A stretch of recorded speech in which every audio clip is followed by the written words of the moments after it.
enviamos un saludo muy afectuoso desde nuestro ministerio, esperando que usted esté ahí preparado, listo para oír la palabra que tienen para nosotros.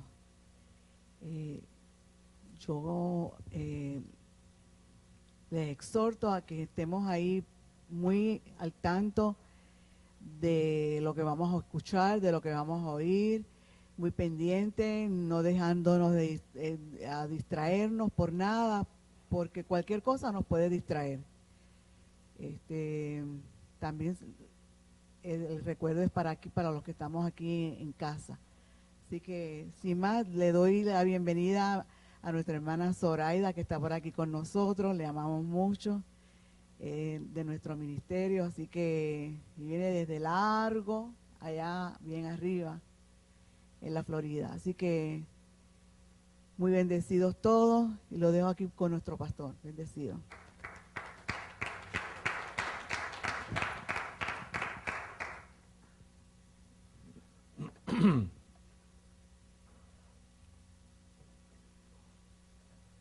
Vamos a sentarnos aquí.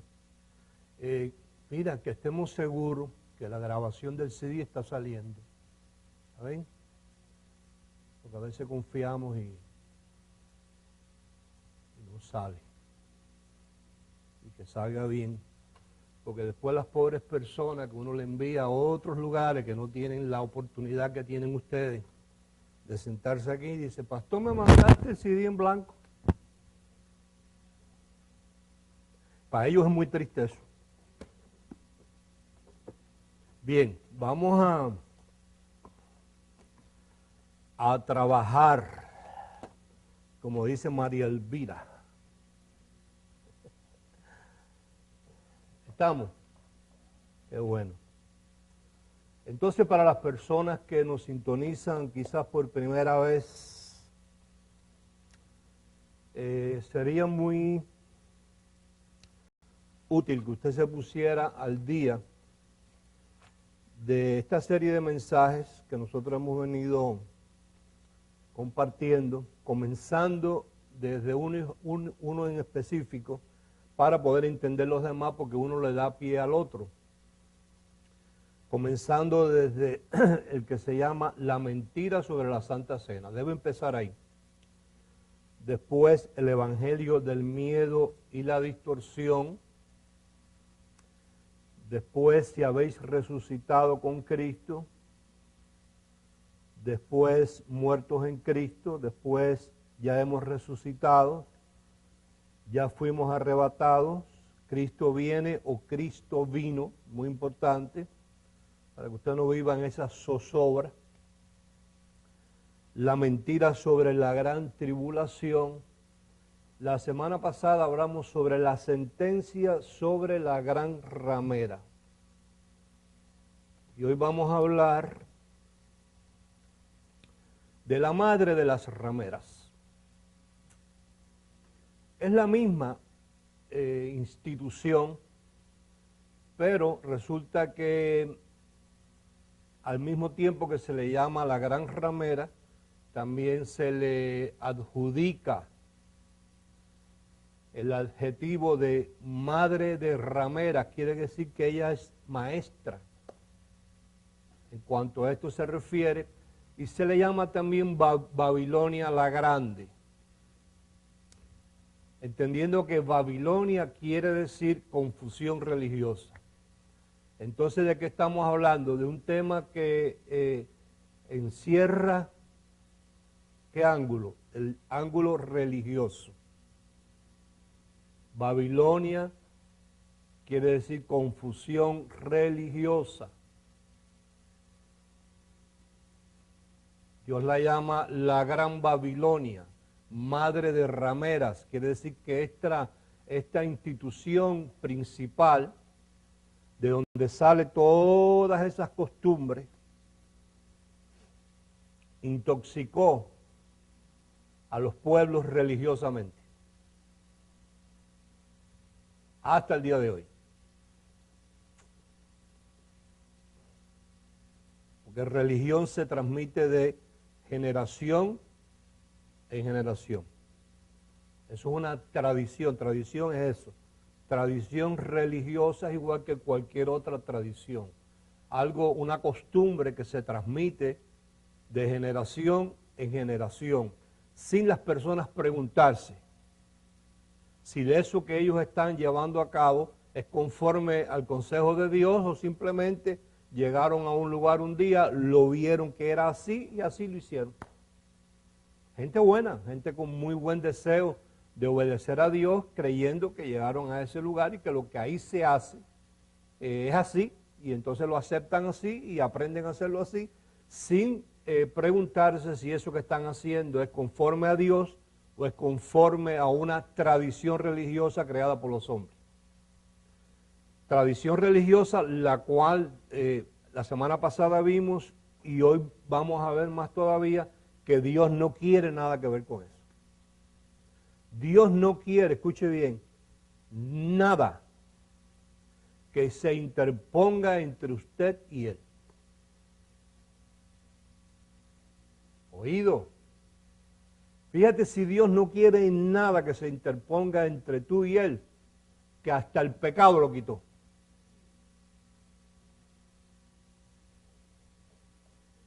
Lo terminó, para que eso no fuera impedimento entre tú y Él. Entonces cuando Dios ve que hay individuos que se interponen entre Él y nosotros, que, haciendo y tomando la parte de un intercesor o un mediador, o yo soy el que te llevo a Dios, o yo te toco, o yo te suplo, o yo te hago, o yo te bendigo, o yo te he hecho esto, Dios no se satisface.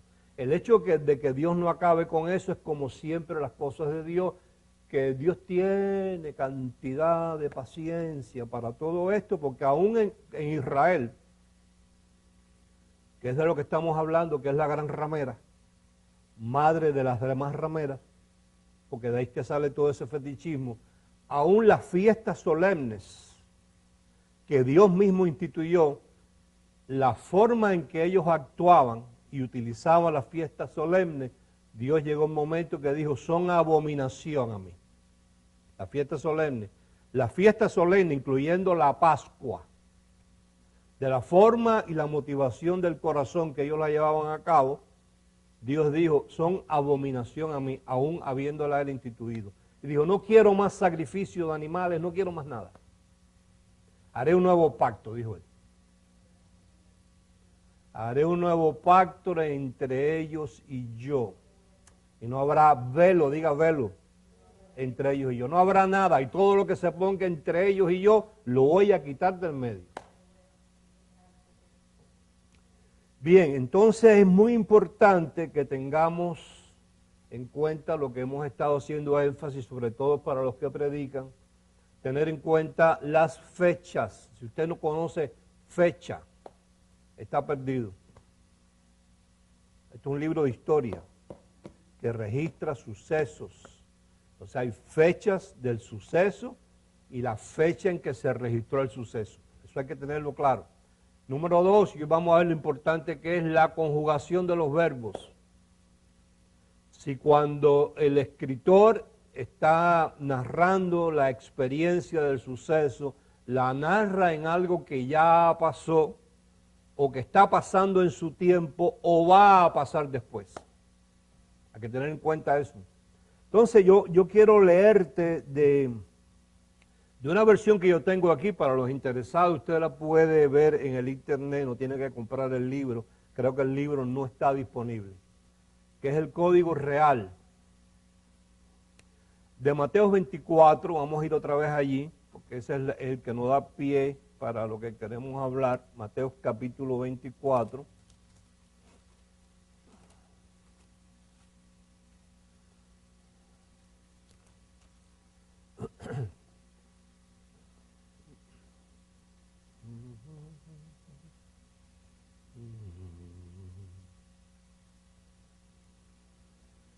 El versículo del 1 al 3. Tú lo vas a leer ahí, yo lo voy a leer aquí, y vamos a ver. Entonces yo no puedo compartírtelo todo el mismo día. Es responsabilidad de la persona que está interesada o estar aquí o ir a la internet. Pero yo no todo te lo puedo dar el mismo día, imposible. Pero hoy te voy a compartir algo que yo te he dicho, pero quiero leerlo de aquí, para que no confíes totalmente en mí. Dice en el verso 1, y saliendo del templo, mientras se iba, se le acercaron sus discípulos para mostrarles las edificaciones del templo. Entienda que cuando estamos hablando de esto es una cosa gigantesca. Si usted se busca información sobre lo que era el templo, no era un solo edificio, eran varios edificios. O sea, no estamos hablando de un templo como este, es el templo de Salomón, el templo que después entre Esdras y Nehemías volvieron a reedificar junto con los muros, y que después Herodes embelleció de una manera impresionante. El oro que había ahí adentro, los tesoros del templo eran impresionantes también. O sea, no visualice una iglesia de estas de hoy en día, por más grande que sea. Estamos hablando de edificios gigantescos. Dice, entonces respondiendo Jesús dijo, o sea, que aunque aquí no aparece la pregunta estaba, porque si él está respondiendo, porque algo le preguntaron, ¿verdad? Pero bueno. Le dice, ¿os referís a toda esa construcción? Ciertamente os digo, bajo ningún concepto ha de ser dejado aquí piedra sobre piedra que no sea derribada. Y estando él sentado en la cima del monte de los olivos, sus discípulos se le acercaron privadamente y le dijeron, dinos, presta atención ahora, ¿cuándo serán estas cosas y cuál será la señal de tu revelación como Mesías? Es una gran diferencia cuando tú lees de la versión popular, ¿cuándo será tu venida? Porque entonces enseguida la gente se transporta a la transmisión religiosa que le ha sido transmitido, de que vienen unas nubes y el rapto y el arrebatamiento. No. En el momento en que está pasando esto, él todavía no se ha consagrado como Mesías. Porque todavía él no había hecho lo que había venido a hacer. Todavía él era está por verse. Porque entendiendo que antes que él viniera y se presentara como el enviado, habían venido otros y habían dicho lo mismo. Se habían presentado como el Cristo, el Mesías, y habían fallado. Ahora llega él y presuntamente él era, pero él todavía no había probado que él era. Entonces ellos le están preguntando, ¿cuándo va a ser la revelación que verdaderamente tú eres quien tú has dicho que eres? O sea, ellos no le están hablando de una segunda venida. Ellos lo que le están hablando es si de verdad tú eres quien tú eres, tú vas a cumplir todas las cosas entre las cuales está tu resurrección.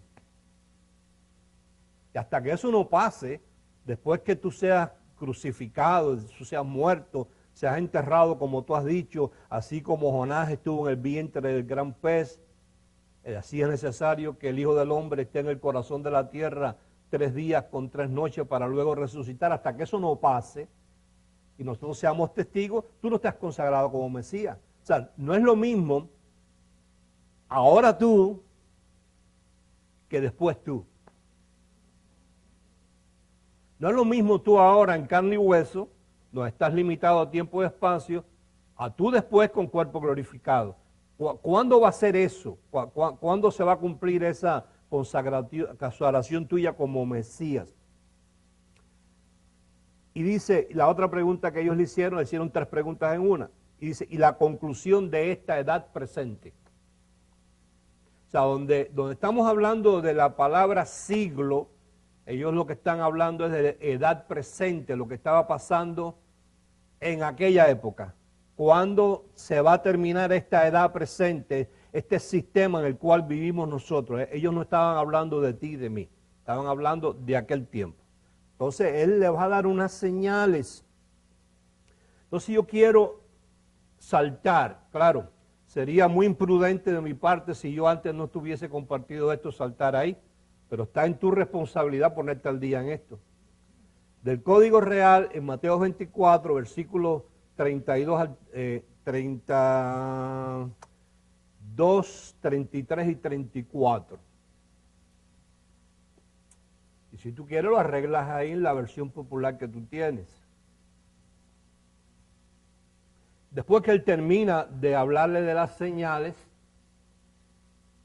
que van a acontecer para que se cumplan estas tres cosas que ellos le preguntaron: la destrucción del templo, el fin de la edad presente, del sistema presente, y tu revelación o tu consagración como Mesías, él termina diciéndole: por tanto, de la higuera aprended la parábola.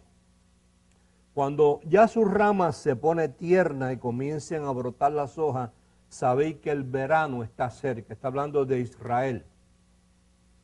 Así también vosotros, cuando veáis todas estas cosas, cuando ustedes vean,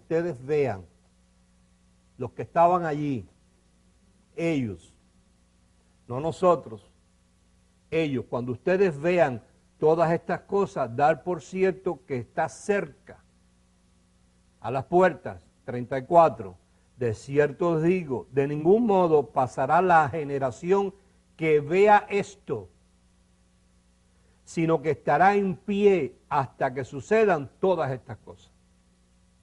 O sea, que la generación que vea esto que yo voy a decir, dice él, estas señales, va a estar en pie cuando sucedan estas cosas. Una de ellas sería la revelación de él como Mesías, la otra sería el fin del sistema y la otra sería la destrucción del templo. Las tres cosas.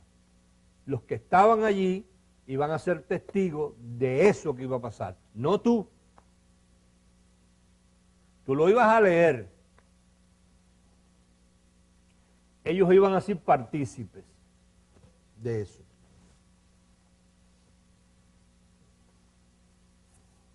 Entonces, ya la semana pasada vimos el adjetivo de ramera que Dios le dio a Israel. Lo encontramos en Jeremías, lo encontramos en Isaías y lo encontramos en Ezequiel. Te doy las citas para que los busques. No puedo entrar ahí porque se me va el mensaje en eso.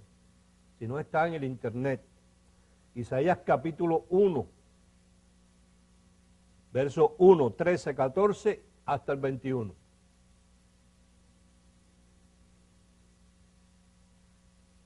Jeremías 2, verso del 1 al 7 y específicamente el 20. Siempre te hago énfasis en el versículo 1 del capítulo, porque el versículo 1 del capítulo dice a quién está dirigido lo que está hablando ahí. Siempre es a Jerusalén. Y durante lo que él le dice, la llama ramera. Ahí en Jeremías precisamente la llama que él fue su marido, pero ella adulteró con otros amantes. La llama ramera. En Ezequiel capítulo 16,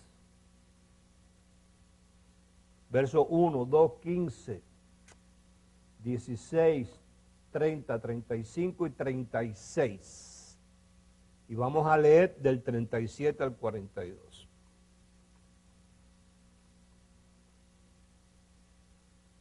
Es muy importante que te mantengas al día, si no tú no entiendes ni papa de lo que estoy hablando. Sorry.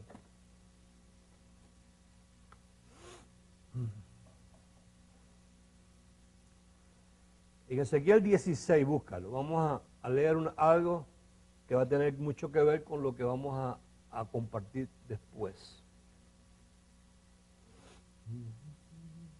Mira, hay una Biblia, yo no sé si llamarlo Biblia, es un libro, ¿no? Que se llama So, That's Why, que está registrado en orden cronológico. So, That's Why.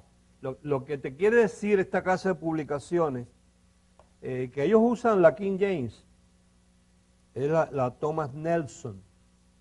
Lo que te está diciendo es That's why ellos no entienden. So, that's why. Quiere decir en español, ¿quién me puede traducir esa? Porque tú sabes, yo soy muy americano, no sé mucho español. So, that's why. Ah, por eso es. Así es la cosa, ¿verdad? Ah, por eso es que no entendía. Con la mano puesta así, no. Ay, coño, mira, por eso era que no entendía. Entonces ellos, por ejemplo, tú vas a leer ahí en este libro, no sé si está disponible en internet para ver algunas páginas. Cuando tú lees ahí el libro de los Hechos, dentro del libro de los Hechos, vas a encontrar parte de Tesalonicense, vas a encontrar parte de Efesios, vas a encontrar parte por las fechas. O sea, porque tenemos la tendencia a decir, por ejemplo, sin darnos cuenta que lo que estaba pasando en una región, como aparece aquí en esta epístola, era totalmente ajena a lo que estaba pasando en otra. Y muchas cosas pasaron en diferentes regiones al mismo tiempo. Pero como están en diferentes epístolas, creemos que una es posterior a la otra y así subsecuentemente. No, hay muchas que fueron todas unidas en la misma fecha. Lo que pasa es que como tu Biblia ni la mía está colocada en orden cronológico, no se han atrevido a hacerlo. Fíjate la ironía de esto. La mayoría de las Biblias te marca la fecha en que fue registrado el suceso.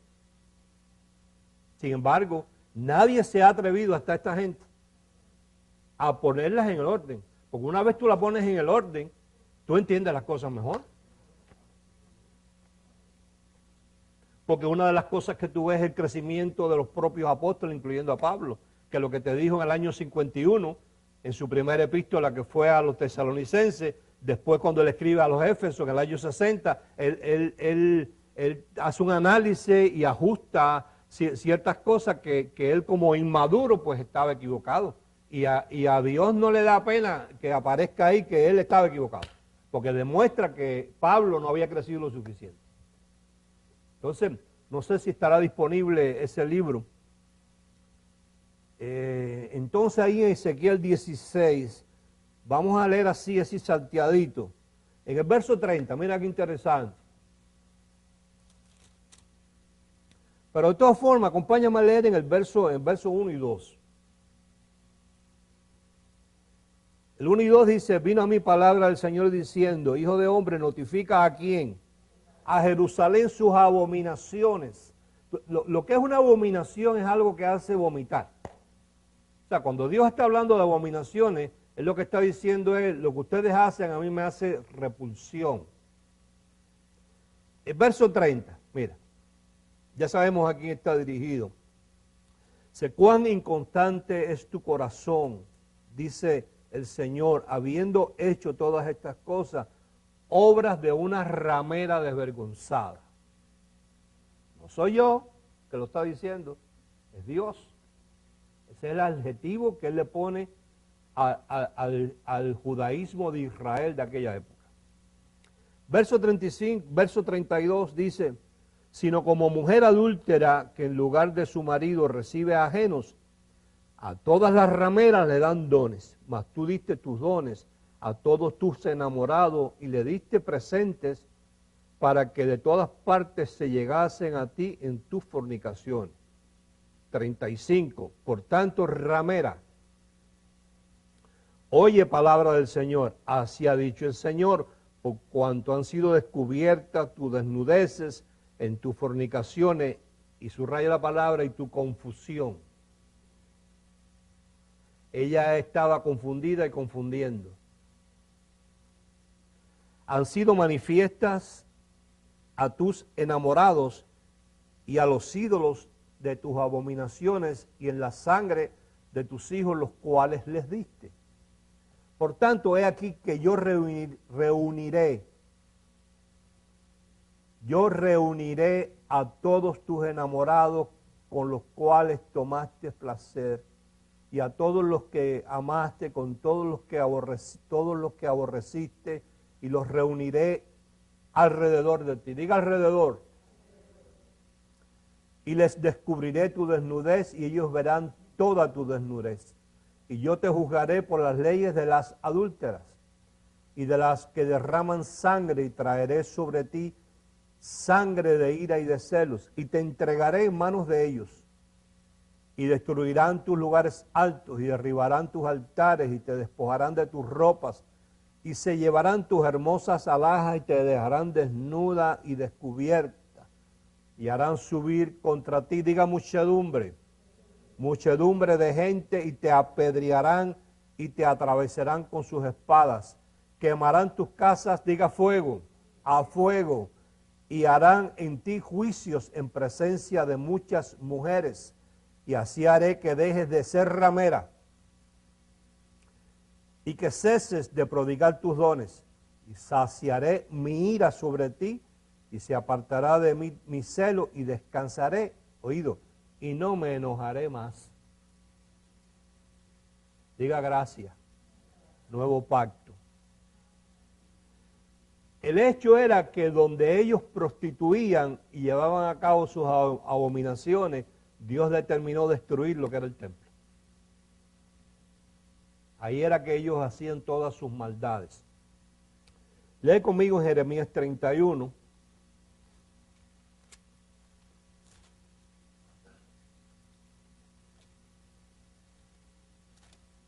Y vamos a dar después un salto.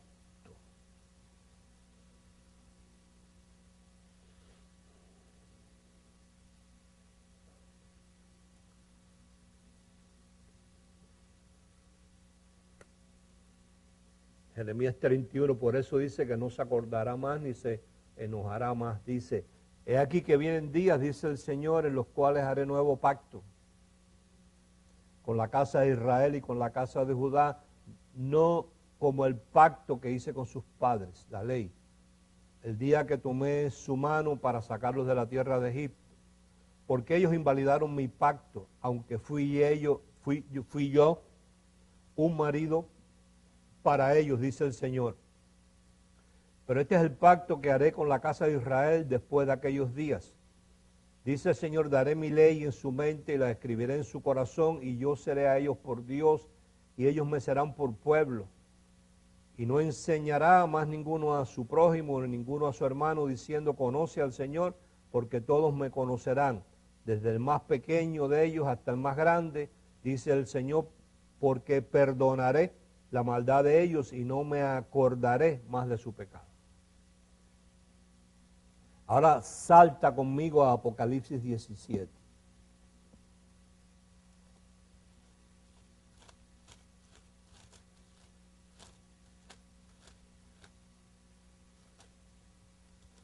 Y todo esto, fíjate que todo este mensaje la semana pasada y todo, lleva como propósito una sola cosa: aliviar a la gente de ese temor de que van a pasar por la gran tribulación. Pero yo, para llevarte ahí, tengo que hacerte entender que Dios no quiere nada que se oponga entre tú y Él, y tengo que leerte lo que dice sobre precisamente Israel y sus abominaciones. En Apocalipsis 17, vamos a leer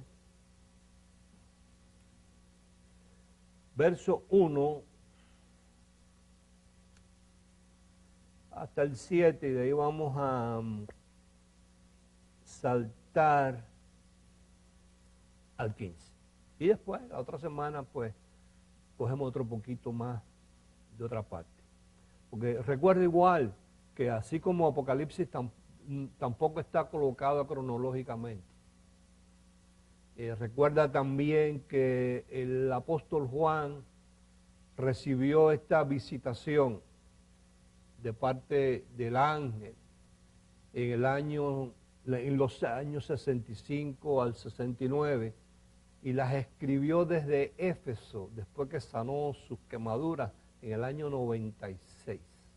Entonces, a lo mejor tú no estás de acuerdo conmigo, pero me parece a mí que después de 30 años, la veracidad de su escrito, o la veracidad, vamos a decir, no poniendo en duda, porque la gente va a decir, él está poniendo en duda lo que dice ahí. Sí, yo sí lo pongo en duda, porque encontraron millones de cosas que no están bien. Pero lo que quiero poner en duda es que él tuviera la capacidad de narrar todo de la forma cronológica en la cual le recibió. Y te lo puedo demostrar en otra ocasión que no va a ser hoy. Pero en ocasiones, por ejemplo, en el capítulo 14, él te habla de que vinieron unos juicios y se vaciaron las copas. Y cuando lees en el 16, las copas están llenas otra vez. Quiere decir que el 16 debería ir antes del 14. Pero bueno, vamos a dejar eso para otro día. Dice, vino entonces uno de los 7 ángeles que tenía las 7 copas y habló conmigo diciéndome, ven acá y te mostraré la sentencia contra la gran ramera. Si tú buscas en la Biblia, en ningún lugar hay otra institución a la cual Dios la llame ramera que no sea Israel. Porque para empezar, cuando Dios profetizó de esto, en el libro de Ezequiel, de Isaías y de Jeremías, la iglesia católica no existía. O sea, hoy en día los predicadores evangélicos le dan este adjetivo de gran ramera a la iglesia católica, lo cual es falso. Porque donde empieza el fetichismo de todas las religiones en Israel, no es en la iglesia católica. Ahí es que empieza toda la brujería esa. Si tú quieres ver religión con ritualismo, búscate el judaísmo. Ahí tú lo ves. Dice, contra la gran ramera que está sentada sobre muchas aguas o muchas gentes, con la cual han fornicado los reyes de la tierra y los moradores de la tierra se han embriagado con el vino de su fornicación. Y me llevó en el espíritu al desierto y vi a una mujer sentada sobre una bestia. La bestia en este caso es el imperio romano. Fíjate que hay una mujer y hay una bestia. La mujer es la gran ramera, es el judaísmo, es Israel. La bestia es la que ejecuta y es la que lleva a la mujer. La bestia, si después Dios nos da luz verde para hablar un poquito sobre eso, este es un tipo de mensaje que no a todo el mundo le atrae. La gente recuerda que la gente lo que está buscando es que le hagan. Las iglesias se han convertido en, voy a resolver, a que me sanen, a ver cómo prospero, a ver si consigo un trabajo, a ver si consigo un marido. La gente no está interesada en conocer el corazón de Dios. Eso en el evangélico son muy pocos los que están en eso. Ni conocer el plan de Dios, ni conocer el misterio de Dios. La gente es, deja ver si resuelvo, deja ver si me tocan, deja ver si consigo un trabajo, deja ver si consigo un marido, deja ver si mi marido cambia, deja ver si mis hijos dejan la droga, deja ver si me sano, deja ver si me curo. En eso que están la gente, en su relación en cuanto a la iglesia se refiere. Pero este tipo de mensaje no es muy... A mí me encanta porque a mí lo que me interesa es conocer el plan de Dios. Dice ahí, en el verso, dice, me llevó en el espíritu al desierto y vi una mujer sentada sobre una bestia escarlata, llena de nombres de blasfemia, que tenía 7 cabezas y 10 cuernos. Y la mujer estaba vestida de púrpura y escarlata y adornada de oro, de piedras preciosas y de perlas, y tenía en la mano un cáliz de oro lleno de abominaciones y de la inmundicia de su fornicación. Y en su mente un nombre escrito, un misterio, Babilonia, la grande. Diga conmigo, confusión religiosa, la más grande, la madre de las rameras y de las abominaciones de la tierra. Vi a la mujer ebria de la sangre de los santos y de la sangre de los mártires de Jesús. Y cuando la vi, quedé asombrado con gran asombro, y el ángel me dijo, ¿por qué te asombras? Yo te diré el misterio de la mujer y de la bestia que la trae, la cual tiene las 7 cabezas y los 10 cuernos. La bestia que has visto era y no es y está para subir del abismo e ir a perdición. Y los moradores de la tierra, aquellos cuyos nombres no están escritos desde la fundación del mundo en el libro de la vida, se asombrarán viendo la bestia que era y no es y será. Eso te lo explico pues otro día, quizás la próxima semana. Ahora fíjate, cuando tú oyes los predicadores evangélicos, ellos se limitan ahí y te empiezan a decir que esto es Roma, porque Roma efectivamente está rodeada de 7 montes.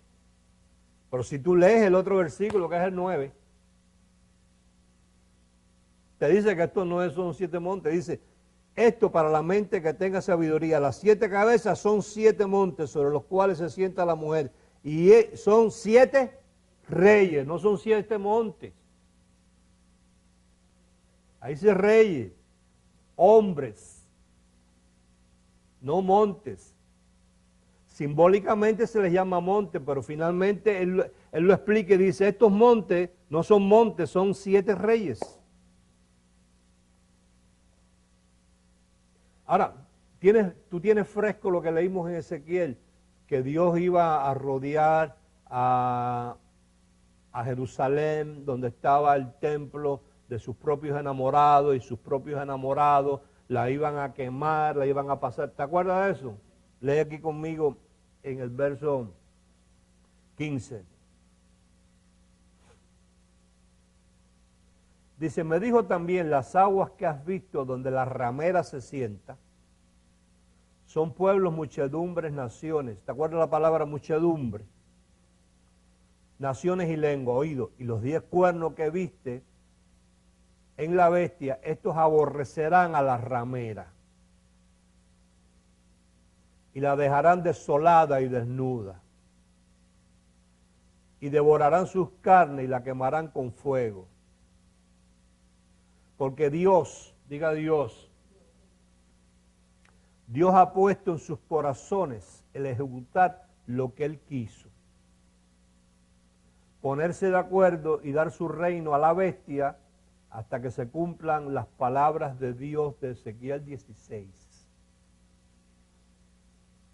O sea, olvídate ahora de los romanos y de Tito el malo. El otro día una persona me preguntó, oye, ¿quién era más malo, Tito o Hitler? Ninguno de los dos.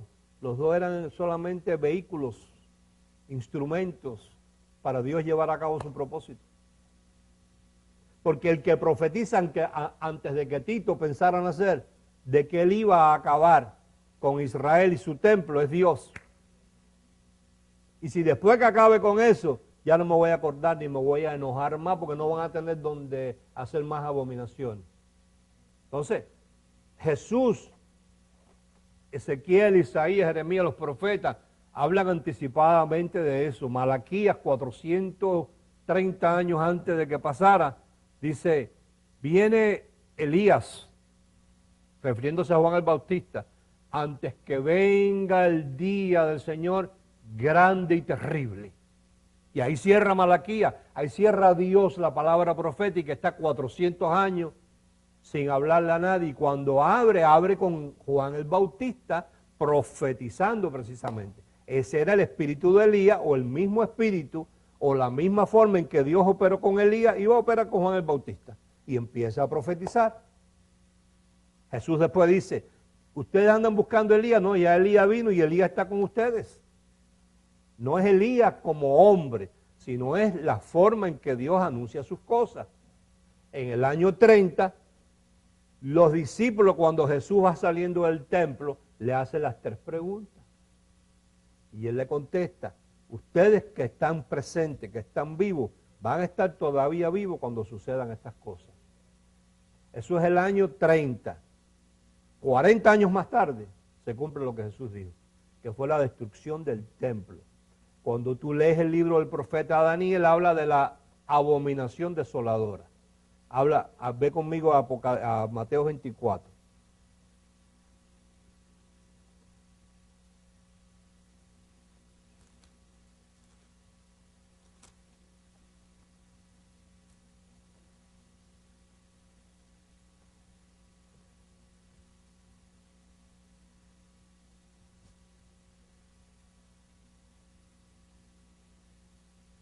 ¿Ya lo tienes ahí? Ok. Ahora ve conmigo otra vez a Apocalipsis 17, leerte una sola cosita y tú verás qué interesante es la conjugación de los verbos. Apocalipsis 17.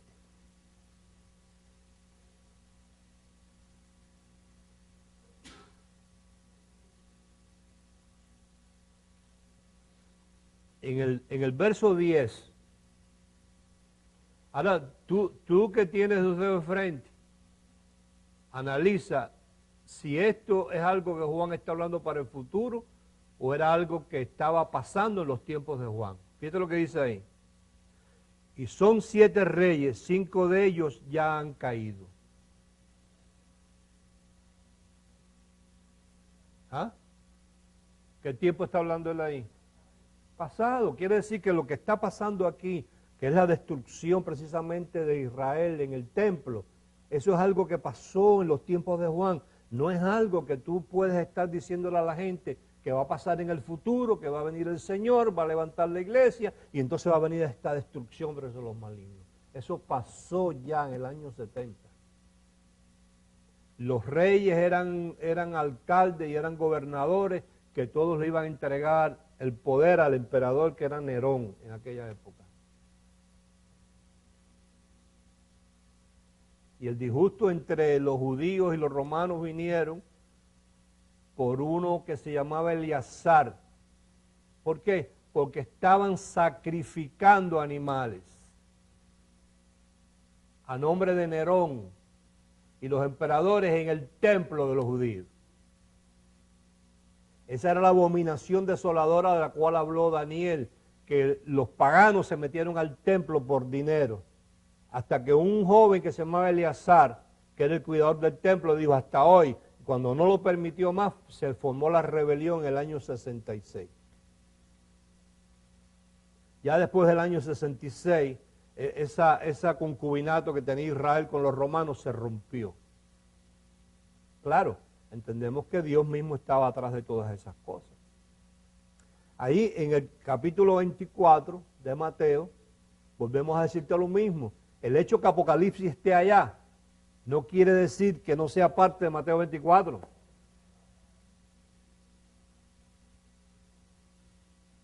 Mateo 24, Apocalipsis 17 y Ezequiel 16 es la misma cosa.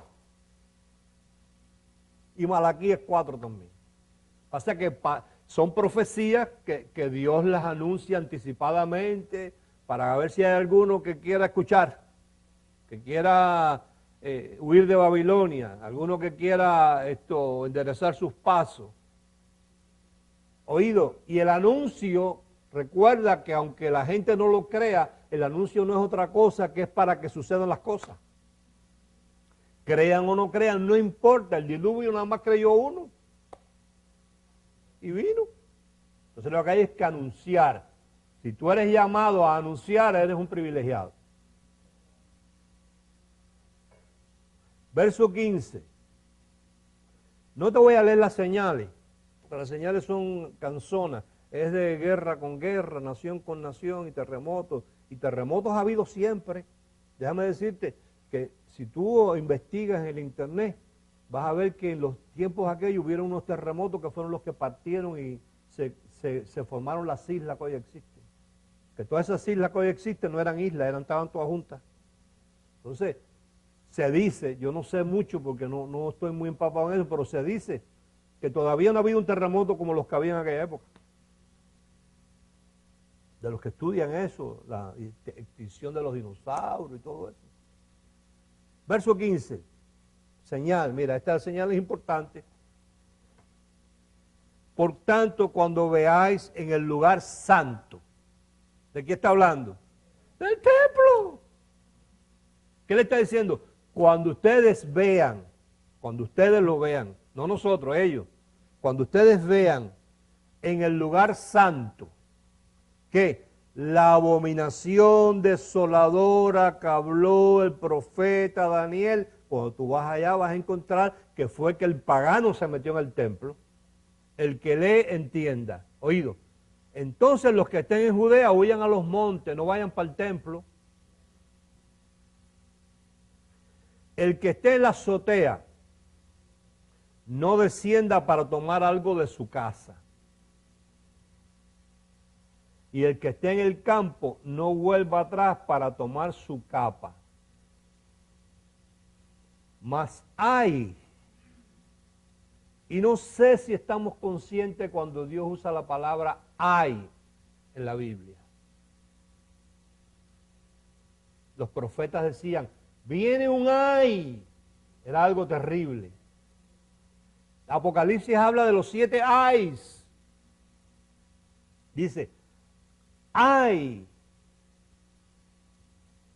de las que estén encintas y de las que críen en aquellos días. Orad pues que vuestra huida no sea en invierno ni en día de reposo, porque habrá entonces gran tribulación, cual no la ha habido desde el principio del mundo hasta ahora, ni la habrá. Entonces, ¿dónde está el miedo?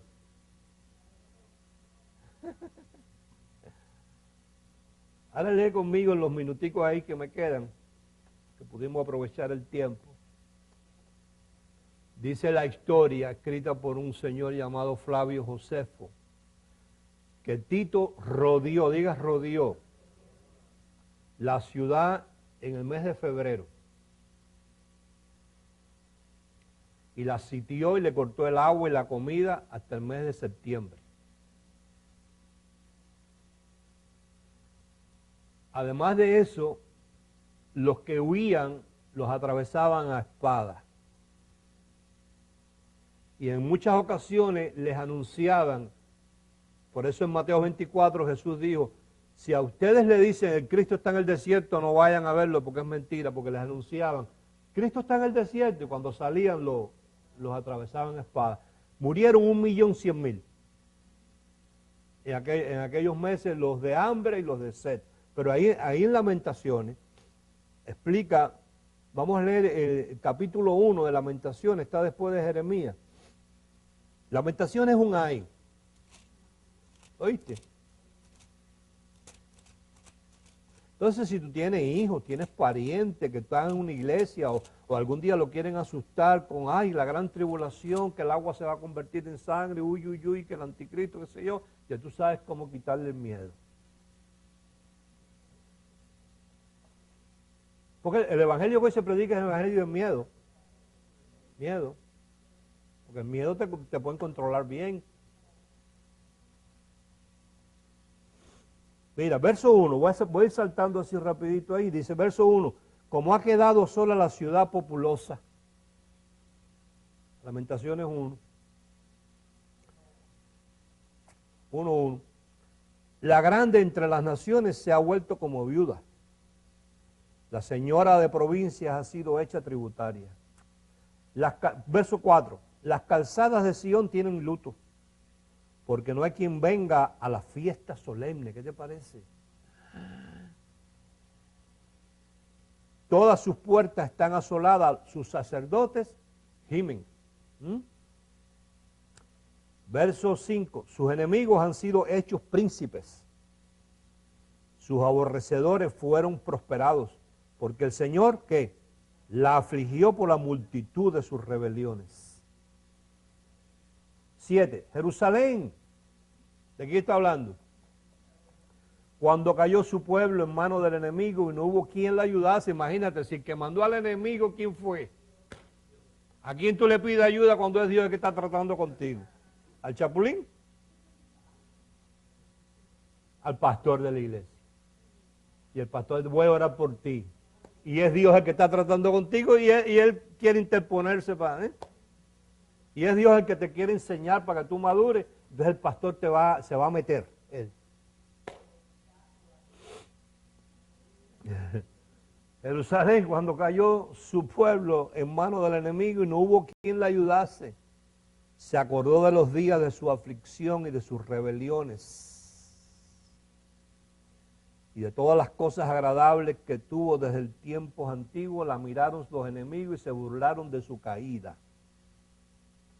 Pecado cometió Jerusalén, por lo cual ella ha sido removida. Ahí mismo Lamentaciones 4. Verso 4, mira, por eso Jesús dijo, ay de las que estén encinta o críen en aquellos días. Verso 4, la lengua del niño de pecho se pegó a su paladar por la sed.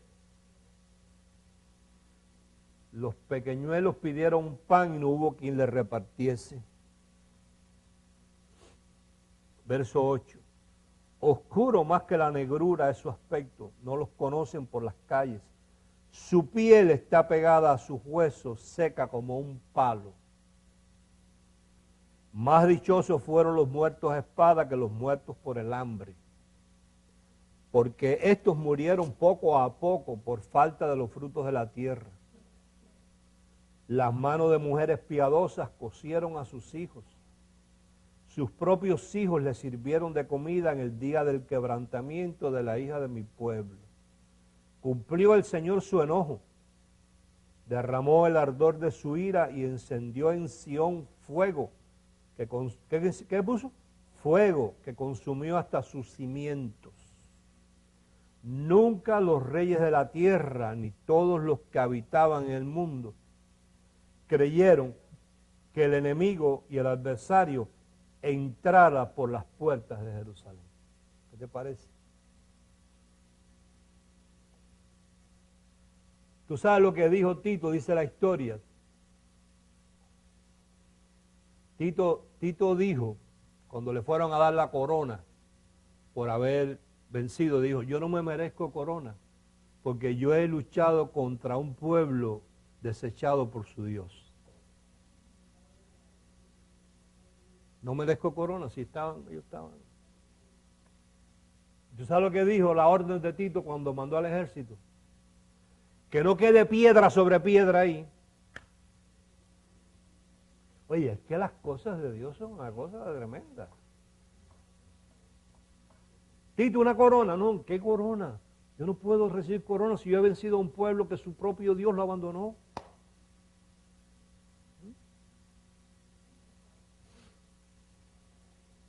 ¿Acaso ellos no dijeron que esa sangre inocente de Jesús caiga sobre nosotros y sobre nuestros hijos?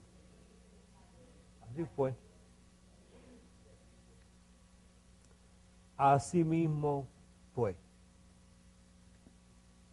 Mateo 24 otra vez. Es una cosa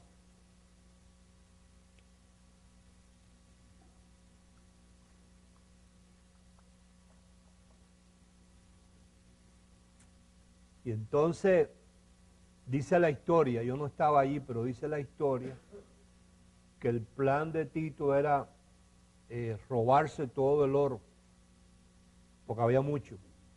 Pero ellos estaban usando algo que era muy antiguo, que era unas catapultas, ¿ves? Que unas bolas de hierba las ponían con aceite, las prendían en candela y las tiraban.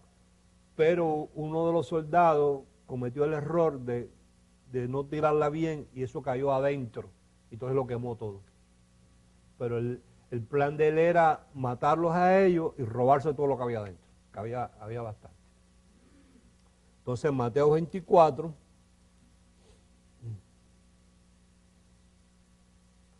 en el verso 22, ahora tú vas a entender esto y los que están también en el internet muy fácilmente, lo que quiso decir Jesús. Dice, y si aquellos días no fuesen acortados, nadie sería salvo. Mas por causa de los escogidos, aquellos días serán acortados. ¿De qué día está hablando? Pues de aquellos días. O sea, Dios permitió que quedara un remanente, que no los mataran a todos, para que siguieran, porque Él tiene un plan con esa gente. Lo que sucede es que lo que hemos hablado antes, la iglesia, que es la que está llamada a provocar a los judíos a celos y traerlos a la gracia, lo que ha dado es un mal testimonio, porque lo que ha hecho es mal imitar. No solamente las tradiciones de los judíos, que Dios no quiere ninguna, sino la tradición de la Iglesia Católica Romana. Entonces, así no pueden ellos provocar a celos a nadie.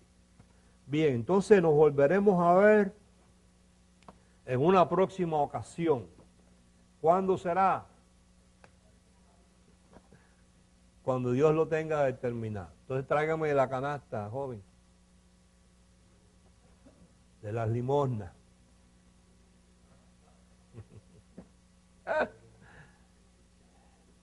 Y vamos a hacerlo como quedamos la otra vez, para crear una conciencia, porque a veces estamos en el asunto del manejo de algo que es, por lo menos para mí es importante cuando yo saco de mi dinero y lo traigo a que esta palabra siga corriendo en los diferentes lugares, etcétera, etcétera.